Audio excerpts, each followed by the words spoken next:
Happy to be here in Jackson, Mississippi. Well, welcome. We're glad to have you. Listen, Mississippi has made a lot of news this week. Some of it good, some of it not so good. All of it seemingly involving a former governor, Haley Barbour.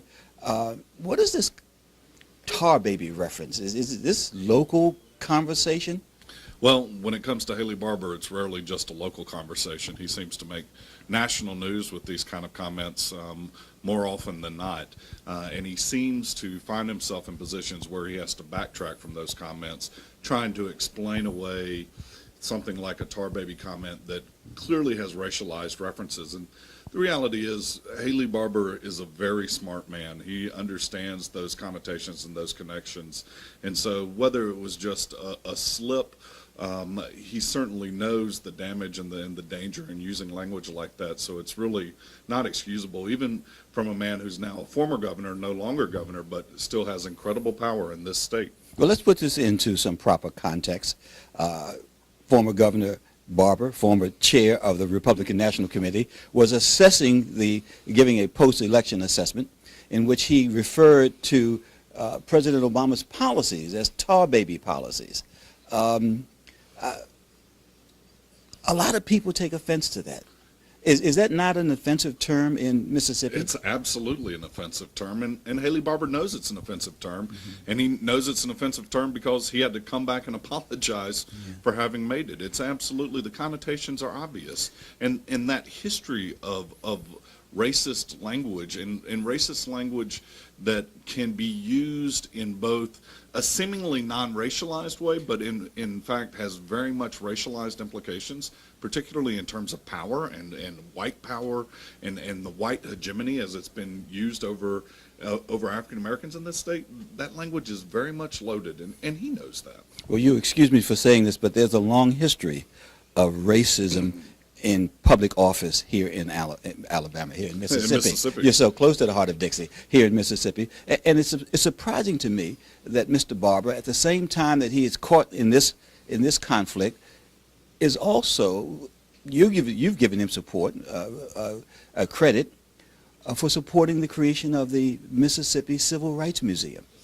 Absolutely. I mean, we have this dual history in the state of Mississippi where and Haley Barbour is kind of at the center of this, where you see that he represents a form of power that certainly isn't that far distant from the Jim Crow regimes of the 1960s and a type of conservatism really that has evolved directly from segregationists of the 60s and 70s. And at the same time, he was the person behind that really pushed the enabling legislation for what would be the first state-funded civil rights museum in the nation, a museum that's going to be world-class, that has the leading black architect today in the world, really, and Phil Freeline as the chief architect on the building. It's going to be an incredible world-class institution, and he was the one behind it.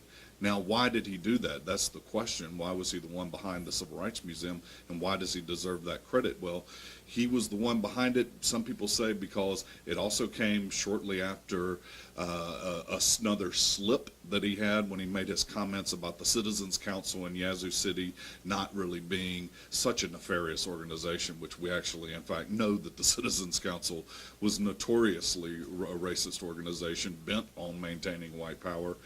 And some people say, well, he pushed it just to, as a mea culpa, to say, I'm sorry for and apologize for having made those comments, especially in the context of his considering a presidential run. Well, do these apologies also come because there's a duality that exists in Mississippi politics, particularly a state where you have a significant black population, and politicians, local politicians, have to play to that reality at the same time that if you're a Republican in a southern state, you have to play to another reality as well? Well, I think they come in part because of that, in part because we have the most black elected officials of any state in the nation, which is true, which is a product of the Voting Rights Act and the power of the Voting Rights Act. But I also think it comes from the likes of Haley Barbour when you see someone who also has power on a national level. And in some ways, it's a story straight out of the Civil Rights Movement, because when civil rights activists were able to provoke racist incidents, when they were able, through nonviolent direct action in particular, to provoke violence. In the case of Alabama Bull Connor, we think of fire hoses and police dogs. You had media intervention and media attention, which led to national attention, which led to federal intervention, and required some change to happen. To a certain extent, I think this is a similar story with Haley Barbour, who has power on a national level and makes these mistakes. And I think what you're seeing is a racism that's embedded in his consciousness, that is being expressed in kind of off-the-cuff ways, that comes out, and then he has to go back and apologize, in part because of the criticism that he gets on outside of Mississippi. If this was just some local, rural white politician, you wouldn't see these kinds of apologies. Do these stumbles, in your opinion, reflect his struggles with what I call Jim Crow Jr., or is he in fact just an old dyed-in-the-wool Ross Barnett kind of governor? Well, so I think what you're seeing is, much as the civil rights movement never ended, it didn't just disappear in 1968. Segregationists didn't just disappear, and the conservatism of segregationists didn't just disappear. It evolved over time and began to utilize a more race-neutral kind of language, a colorblind coded kind of language that politicians like Haley Barbour very consciously adopted, and then in that politics, that racialized politics that in terms of the scholarship is often referred to as colorblind politics, politics that avoids explicit issues of race but is actually all about racialized power. The success of that colorblind politics has been so effective that there are people who have internalized it and use it without even thinking, and they make these comments to a certain extent believing what they're saying. There's actually now a young generation of conservatives who've grown up in this kind of colorblind political era where they make comments and they make policies and they act in ways that have very racist implications, but they think for sure that they're not being racist. They stumble, and then there comes the mea culpa. That's right. Dr. Robert Luckett, thank you so much for being my guest. Thank you for having me. I'm Rochelle Riley from the Detroit Free Press, coming to you from Jackson, Mississippi. I'm with Dr. Robert Luckett from the Department of History and the director of the Margaret Walker Center. Thank you for talking with me. Happy to do it. I'm here with the Monroe Trotter Group, a group of national columnists. We tweeted out a picture and had people to send us messages back saying they've never seen black folks so happy to be in Mississippi. So I don't think they've visited lately and seen what Mississippi looks like now. I've been thrilled by this campus and by what we've seen. But I want to talk to you a little bit about Mississippi and then about the Margaret Walker Center.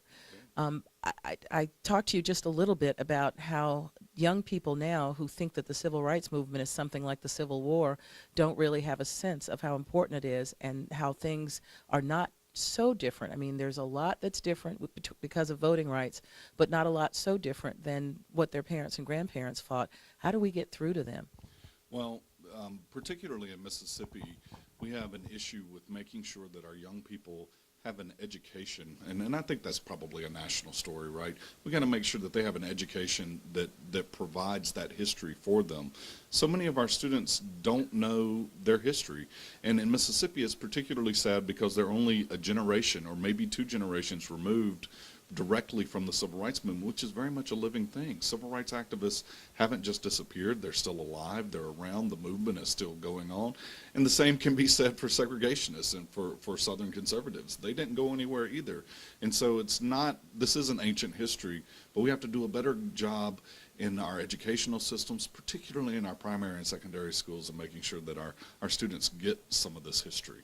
Well, I spend a lot of time with young people, and when you have instances, for instance, like when former Governor Haley Barbour made his comment about how some of President Barack Obama's policies were tar babies, and, you know, for some young people, that sort of, you know, water off a duck's back, but for 2 or 3 or 4 generations of people still living, it was horrific.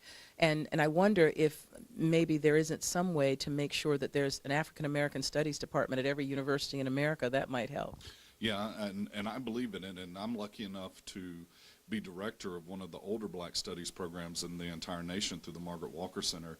And the reality is, it's not just, though, having a Black Studies department, it's incorporating Black Studies into American Studies and to make sure that people understand that this is American history, not just Black history. Well, I've been writing that column for 3 years now where I want to get rid of Black History Month because I think it makes people sort of limit their study and limit their interest in Black history to 1 month out of the year instead of making sure that they are looking at the breadth of American history. Well, it's a double-edged sword, right? Because to a certain extent, you need Black History Month to lift up people and have one moment where you can lift up African Americans and the importance of African American history and culture, but at the same time, it marginalizes African American history and culture to 1 month. And so, how do you escape that? Only through an educational system that incorporates all of our histories into a comprehensive program. Absolutely. I answered that question one time by saying that you celebrate Harriet Tubman on her birthday. So, but you mentioned Margaret Walker, and this is an amazing year coming up in 2015. Absolutely. And I want you to talk just a little bit about the plans to celebrate her. Well, 2015 will be Margaret Walker's centennial year. The great writer, author, activist, professor. She was born in Birmingham, Alabama in 1915. Raised in New Orleans, met Langston Hughes at the age of 13, became from there deeply involved in the Black arts movement of the 20th century, and became both a mentee and mentor to to two opposite ends of the Black arts movement spectrum of the 20th century. So she gets to be mentored by the likes of Langston Hughes and W.B. Du Bois, but then herself as an educator mentors people like Sonia Sanchez and Nikki Giovanni and Amiri Baraka and a whole James Baldwin and a whole nother generation of artists and writers in the 20th century. And she made Jackson State her home for the second half of her life. She came here in 1949 as a professor of English. She published Jubilee, her great neo-slave narrative novel, here at Jackson State it was her PhD with the University of Iowa Writers Workshop. And then she founded the Institute for the Study of the History, Life, and Culture of Black People in 1968, here on this campus in Jackson, Mississippi. A remarkable life and times, and just an incredible woman. And we're going to be spending the year 2015 really lifting her into the national consciousness where we believe she so rightly belongs. And you're going to take her story around the country, including hopefully to Detroit, you're talking to. Absolutely. We are, as part of the centennial celebration, developing what will be a permanent exhibit about Margaret and her life, using her life as a lens to look at the 20th century African American experience and look at the Black arts movement, but also the civil rights movement. And she lived on the same street as Medgar Evers in Jackson. They were family friends. She and Murley were in garden club together, the Guine Street Garden Club. And using her life as a lens, and from that permanent exhibit, we're developing a traveling exhibit that will travel nationally, talking about her story and her experiences in the 20th century. A remarkable woman who had to deal not just with the racist dictates of the South and of Jim Crow Mississippi, but also a sexist society. And what she accomplished in a life over the course of the 20th century is really remarkable, and a story that I think a lot of people will feel tied to. Well, I'm going to keep my fingers crossed that you'll be able to bring that to Detroit, and I'm hoping that it'll be some month other than February so we can continue to celebrate all year round. This was Robert Luckett, and I'm Rochelle Riley for the Detroit Free Press.